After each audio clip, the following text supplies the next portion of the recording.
when we think of pride among our cultures and when we think of pride that exists in our community, what does that mean to you as a young person, especially living in the North in these times? And you're all so very incredible and inspiring, even just here and sharing. So what does that mean to you? Can I jump in here? Yeah. I think it's been such a strange grappling of pride, because there was a while where I was like, I'm so proud to be Canadian. I love where I come from, and I still do.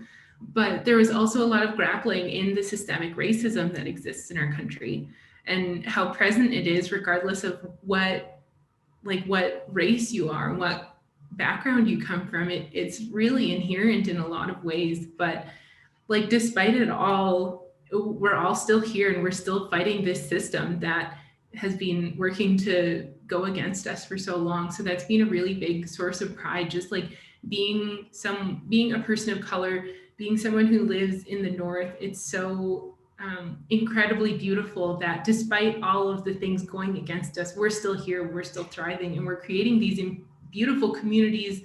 We're having such amazing conversations in spaces such as this, where um, a lot of really interesting people are coming together and learning together and sharing together and supporting one another.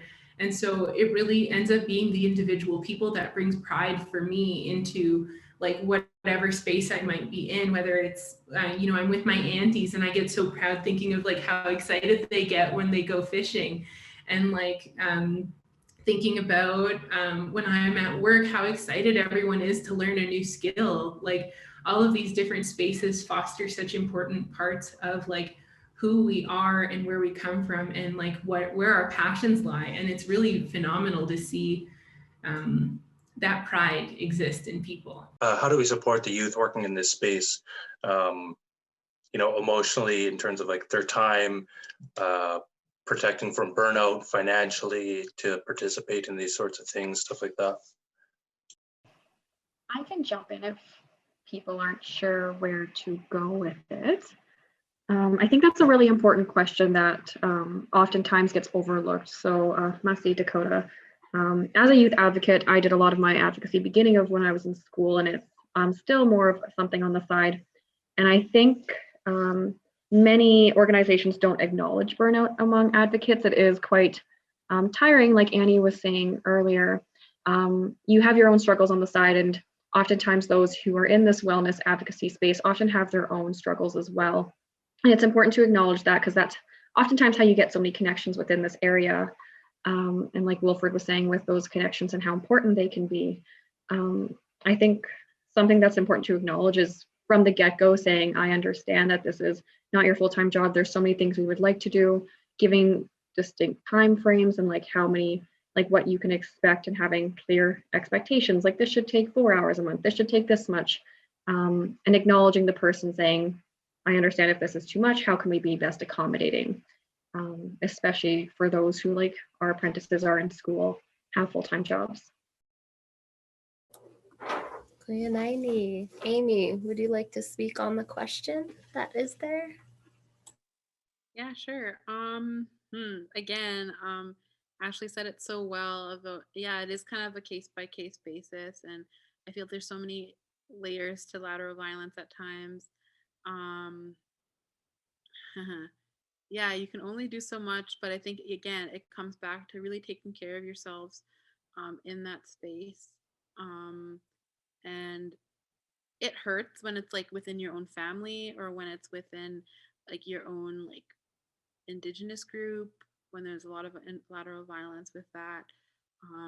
I know even just growing up here, I encountered a bit my fair share of just being, not fully Gwich'in. I'm Casca, and I'm also like non-Indigenous.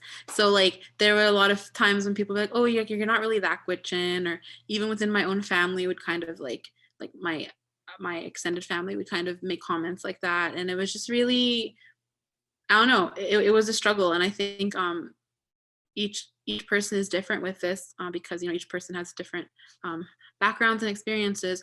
But again, I would say boundaries. So for example, like with some of my family members who were, you know, verbally abusive to me and mentally abusive, I took the steps, like I say, like 10 years ago even, to be like, no, I'm no longer putting myself in those spaces anymore. But sometimes, yeah, it's hard. I think a whole other thing with like, that could be a whole other topic with boundaries, and especially with family, it's like extra hard. But yeah, you can only do so much. But for others, but I think it comes down to, yeah, taking care of yourself.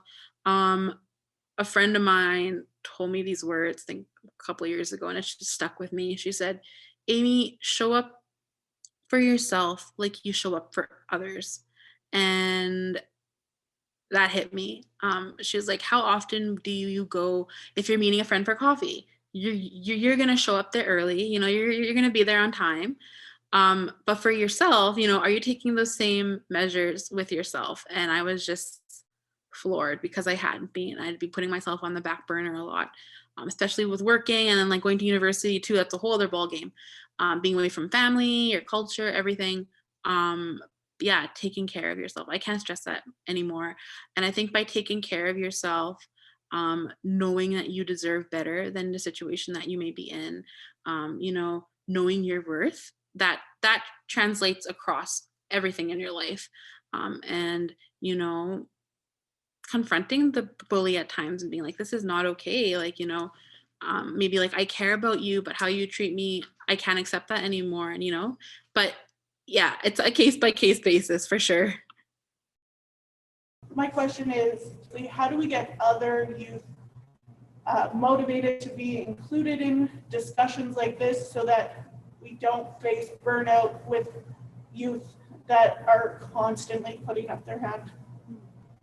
Yeah, we've been struggling with that a lot recently, because right now we're a team of 3, but it's getting a lot of work, and we want to grow and create new projects, and that's going to need a lot more people. And we can't have people who are just going to commit to one issue. We need people who will be committed and who will work and will help us.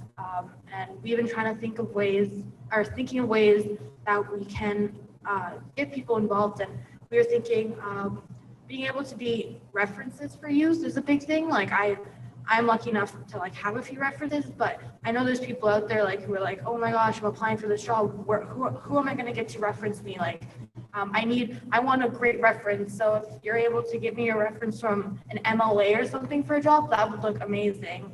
Or getting them school credits is really big, because like it's another step to their graduation, and another educated Northwest Territory youth, and paying them. You have to start paying. We have to pay. I finally figured out that I'm not going to work for free anymore. Just like showing your commitment to helping us is a big thing, because I find like even having some people support us, and then slowly their support starts to fade away. And then it's just like, oh, so what was that? But like showing like, okay, like, oh, you need a laptop, like here, let's help you get that laptop. Let's help you get these resources you need to grow your project, or be a part of this panel, or be a part of this, I don't know, committee, and connecting them with people who will benefit them in their future.